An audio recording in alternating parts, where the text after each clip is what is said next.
कंचन बगिया में घूमेली सीता, पायते घूमिले भगवान।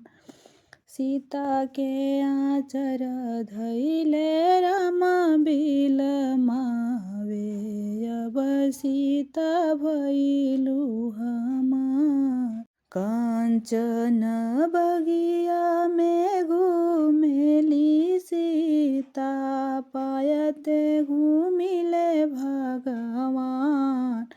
सीता के आचर धैले राम बिलमावे, अब सीता भइलु हमार।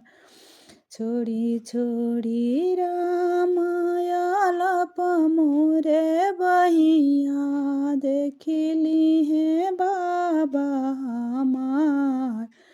बाबा के देखले शरम मोरा लागेला, हसिहना नैहर के लोग।